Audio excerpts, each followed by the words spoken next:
Jordan, that was a great discussion on a hot topic. And now from one hot topic to another.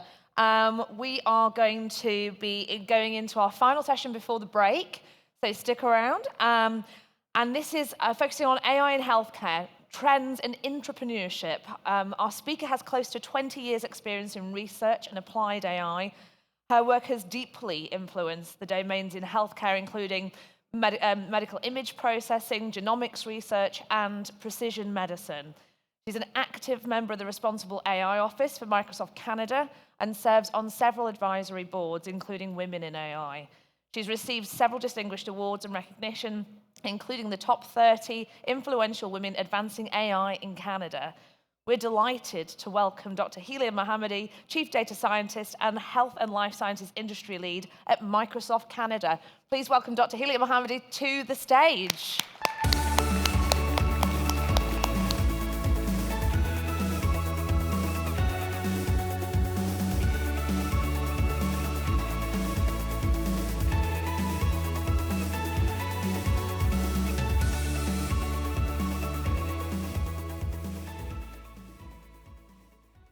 Hello, and thank you everyone for attending this session.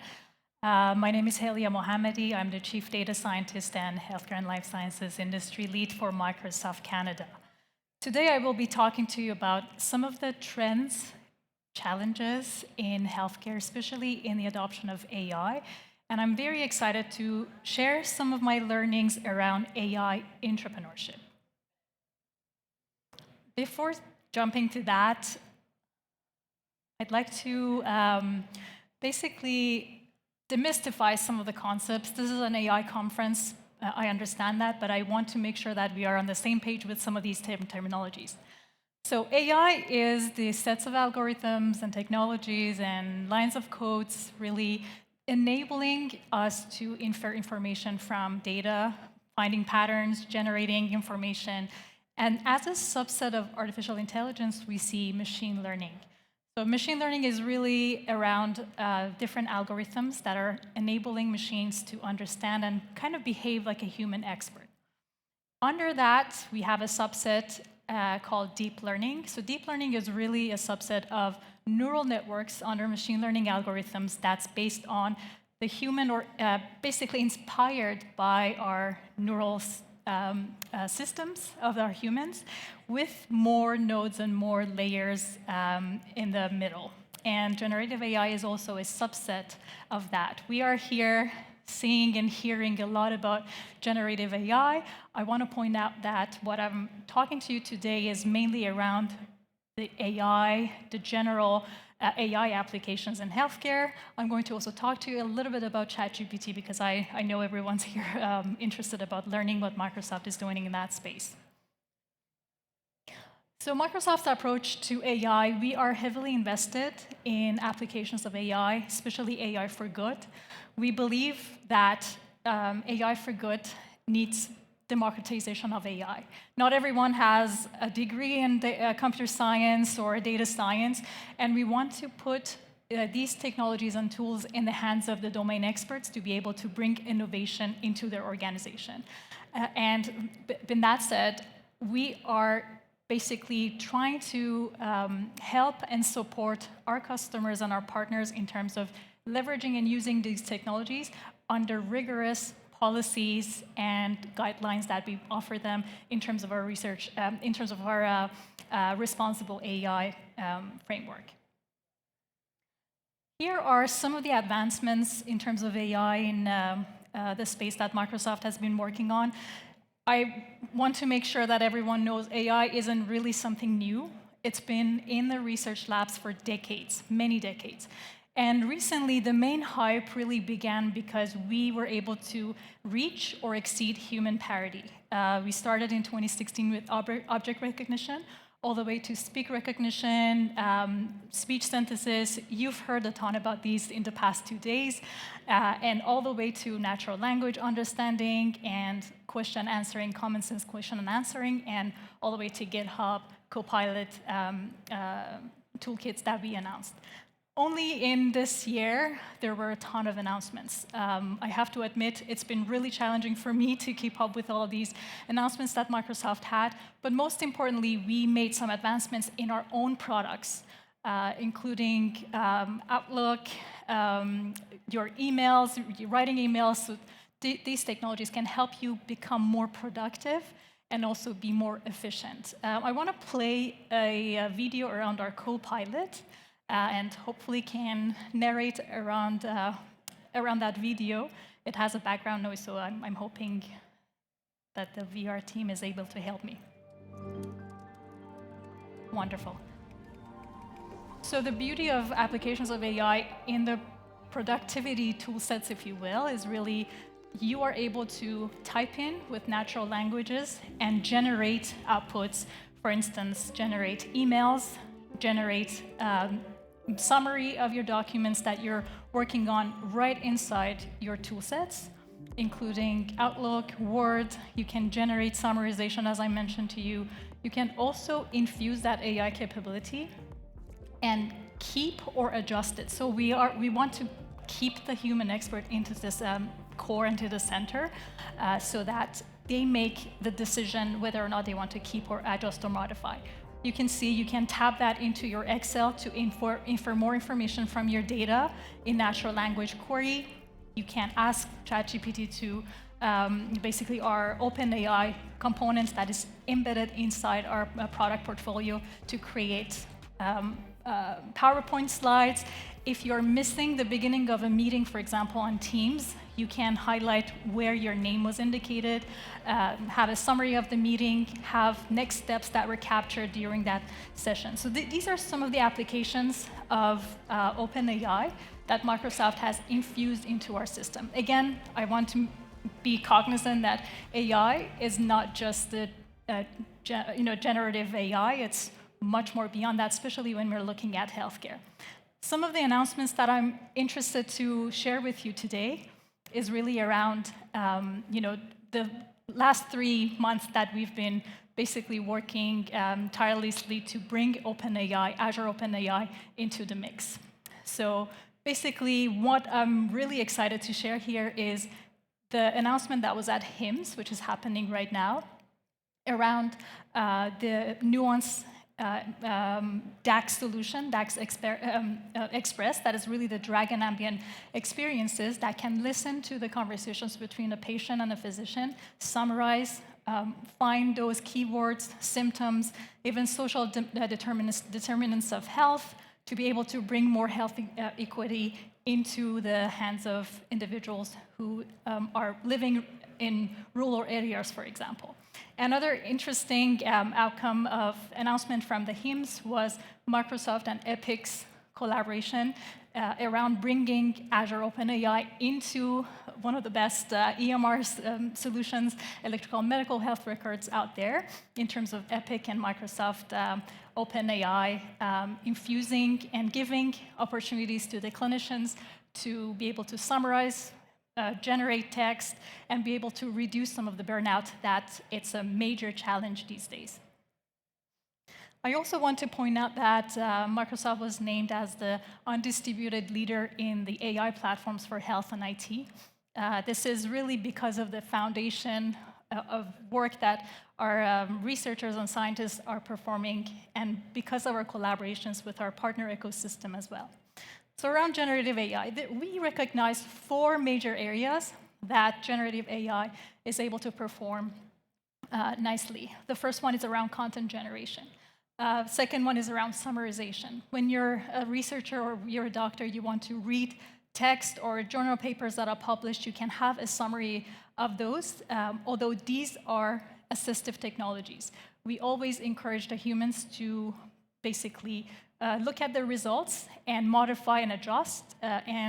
Also, the third one is around code generation. We've seen a tremendous amount of use cases around code generation, especially in terms of democratization of AI, and also semantic search. And imagine if you combine these 4 areas, you're able to, for example, summarize conversations between patients and physicians, put that into the medical health record, capture symptoms, medications, and the rest of the useful information, all in one setting, and this will reduce the burnout that's a major challenge these days.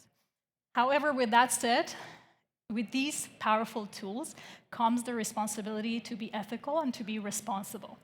Microsoft started this journey in 2017 with producing our responsible AI principles around fairness, transparency, accountability, inclusion, privacy, security, and reliability and safety. And we didn't stop there because creating principles is amazing, but productization of that is really important. You need to be able to govern, you need to be able to put rules into place so that you standardize the use of these principles. You need to set goals, you need to be risk averse, and in terms of doing and analyzing the risk factors, you need to be able to quantitatively measure. So we have tools under our Azure machine learning portfolio that can actually give you the tools to measure the risk or transparency of your models, for example. These are some of the healthcare trends and applications by end users. Some of them were influenced by COVID. We did this research with ValueServe, one of our partners, and as you can see, there is a big influence in terms of drug discovery, applications of AI in drug discovery, medical image processing, and genomics. As a result of that, precision medicine has been a major focal point in the past few years. Health analytics and digital health were also influenced by COVID-19. I want to point out that precision medicine will be the future of health. And by that, I mean bringing longitudinal multi-omics, for example, genomics, into the care continuum, into the data that's been used by the patients and also by the care teams. We need to be able to give and provide tool sets to physicians and care teams to be able to prevent or detect disease earlier as an assistive tool, as I mentioned. All of that needs to be in a, basically built on top of a foundation layer that includes security, management, identity management, and compliance. It's a shared responsibility to be able to create these environments and solutions securely. And Microsoft is doing we're doing our due diligence in terms of streamlining some of these compliance matrices and making sure that as an entrepreneur, you don't have to go through those rigorous tasks. And by leveraging the foundation, we want to make you closer to your goal, in some cases to 80% of your goal, and then 20% to modify your applications. So what is an AI entrepreneurship? Unlike entrepreneurship comes within the organization. It doesn't have the risk of leaving the organization, creating your own startup. You can become a change maker. And I'm actively looking for entrepreneurs and champions within these healthcare organizations who are bringing innovation closer to the health organization. Two of the examples that are in Quebec are CHUM and Jewish Hospital. So they are pioneers and change makers, in my opinion. And how that happens, that some of these organizations become change makers and innovators in the space of AI, and some others lag behind, is really around key enablements that I want to talk to you about. It's really around overcoming some of the challenges. Oftentimes, it goes beyond your day-to-day work.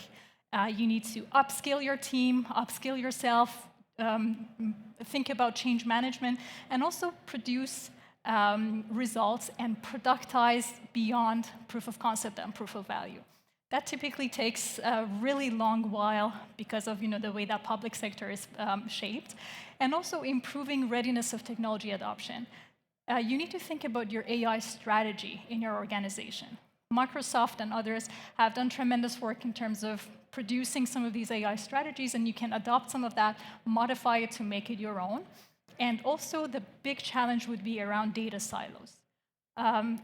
Since I joined Microsoft about 6 years ago, that was the challenge, and it still is the challenge in terms of breaking the data silos. You're looking at multiple diverse sources of data that's coming into your organization. How do you break that silo and make it ready, make it AI ready to be able to bring innovation. And the third item I'd like to talk about is really accessing AI tools. There are so many prepackaged solutions, such as the Microsoft Cognitive Services and Azure OpenAI, and so many others in terms of Azure machine learning and automation around machine learning. Learn about those, start building your solutions, and also leverage the low-code and no-code type of approaches to get closer to where you want to be. And also, you can leverage partnerships who have done this many, many times to bring innovation closer to your organization. Some of the benefits, key benefits to some of the personas are the patients. You can improve the quality of care and care experience for the patients. Your clinicians, you see, a lot of the times they are going through burnout. There is a massive nurse staffing challenge that's going on in the country. You're able to provide these tools so that you make their lives easier. Health providers, on the other hand, as well, for population health management, for bringing precision medicine closer to the care continuum, and the researchers, most importantly, giving them access to data in a secure and compliant way. It has always been a challenge. We have solutions around that, a framework called Research Center of Excellence that can bring and bridge the gap between the research and the clinical use cases. And finally, the health authorities, they are, with the use of these AI intrapreneurship, they are able to prevent some of the risks around burnout. As I mentioned, there are multiple sources of data. So you're looking at your medical health record, you're looking at your medical IOMT, you're looking at genomics, omics, different environmental data, different personal health data. How do you bring that data together in an environment that's secure, that it's basically prepared to infer from and to do analytics on top of for different personas such as researchers, business insights, decision makers, population health, and patients? This is a very high-level bird's-eye view of how some of the AI entrepreneurs are performing these tasks in the country. From left to right, you see systems of record, systems of insights are in the middle, and systems of engagements. You basically collect data from multiple sources, you bring it into an environment that we believe hybrid would be the best way to keep some of the data on local environment, on-premise, some on edge for added layer of privacy, and some on cloud, and have that hybrid model to be able to leverage what cloud offers. And also all the way to inferring information from it, bringing analytics and AI closer to your data, and all of that sitting on top of data governance. One of the tools on the bottom purview is actually able to, it's one of the kind, is able to give you data governance no matter where your data sits. Is it sitting on Azure, GCP, AWS, on-prem? You're able to govern that data no matter where the data is sitting. Another item that I want to highlight here is around zero trust, which is really the future of research, in my opinion. With these solutions, the zero trust is built on top of Azure Confidential Compute. We currently had, before this confidential compute was out, we had encryption for data at rest. Where the data was sitting, you were able to encrypt it. We had data in transit, encryption for data in transit between the two sources. And now we have encryption for data in use. While it's in the RAM, it's being computed. And how that is enabled, we have partnerships with Intel. At the hardware level, you're able to encrypt data at use. And that reduces a large number of paper and approvals and basically a research educational organization getting access to a hospital's data. That's really the main challenge of forming that collaboration and that trust relationship. As the name implies, a zero trust platform, you don't have to form any trust relationship. You can package your data. As your data owner, you can encrypt the data, bring it to this platform. You can package your algorithm, containerize it. No one is able to see your IP, bring it closer to the encrypted data, and run your experiments, run your algorithm, produce reports, and then delete data and your IP, your algorithm. We can scientifically prove that no human is able to see what the data looks like or what the algorithm looks like. So this is really the future of research, especially where you're working on genomics research or medical imaging, where the identification is very challenging. I also want to finish off on this slide by saying I oftentimes receive a lot of the questions that, Helia, how can I start? I want to become an AI entrepreneur. I really want to point you, if you are interested to become an AI entrepreneur, to some of the applications that are readily available for you, some of the trainings that are readily available for you. We have programs such as AMP, the Azure Migration and Modernization Program, that can bring your data, bring your applications closer into cloud to leverage compute. If you're a startup and you don't want to basically procure hardware or GPU-powered machines, you can leverage the compute powers on cloud. You can also basically leverage the Copilot on GitHub and also the Copilot on the Microsoft productivity suites. We have several episodes on our Cloud Digital series. I encourage you to sign up and register for them. One is upcoming, I believe, end of June. But there are some recorded ones. If you want to learn more, I encourage you to take a look at aka.ms/healthcare webinars. With that, I'd like to open it up to some of the questions in the room.